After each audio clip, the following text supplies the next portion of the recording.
মায়ের হিস্টোরি শোনো, বাস্তব ঘটনা। মায়ের যদি স্বামী না থাকে সন্তানের দরদ কমে যায়, বউদের কাছে দরদ থাকে না। বউরা তোমরা রাগ করো না, কি ঘটনা ঘটাও তোমরা, বাস্তব ঘটনা তুলে ধরছি আজ একটা সুন্দর ব্লগ নিয়ে। আসসালামু আলাইকুম আপু ভাইয়ের, আশা করি ভালো আছো, তোমরা ভালো থাকো, দোয়া করি। সন্তান রাত্রে 2টা বাজে তরমুজ আনছে, বউকে বলে ভোর রাত্রে মাকে কেটে দিও। বউ কথা বলে নাই। ভোর রাত্রে শাশুড়ি উঠছে, বউ বলে মা তরমুজ।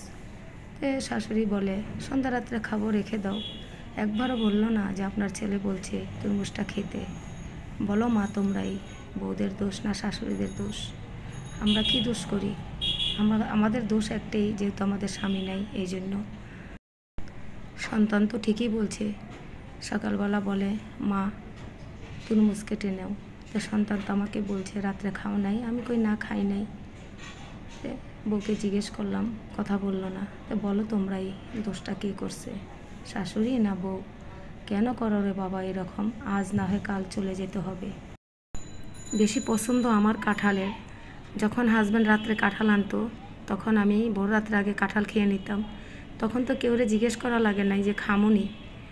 দেখো কত কষ্টজনক কথা, চোখ দিয়ে পানি আসছে। রাত্রে মাকে বলছে মাকে তরমুজ কাইটা দিও, তরমুজ কাইটা দেয় নাই। অনেক কষ্ট পাইছি, অনেক কষ্ট পাইছি।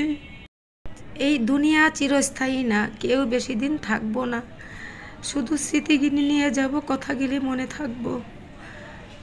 আমি মনে করি কোনো মেয়ে শাশুড়িকে কষ্ট দিও না, অনেক কষ্ট লাগে তাদের।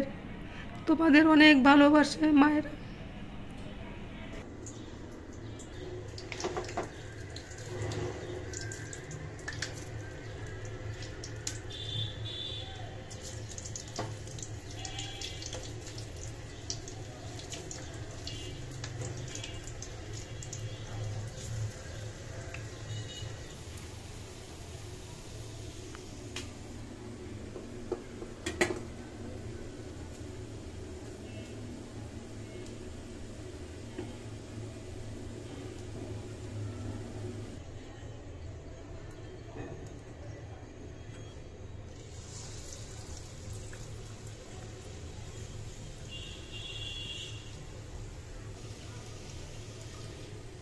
সেই চালুছি পেঁয়াজগুলো যে কত সুন্দর হয়েছে, দেখো মসমসা একদম। ডিম চপগুলা সস দিয়া খাইতে অনেক মজা হয়ে গেল, অনেক মজা এই ডিম চপগুলো কিন্তু সস দিয়া। আমি তো সস বানাইছি নিজেই ঘরে, ইনশাল্লাহ এখানে আরও আছে, বানাই নিব।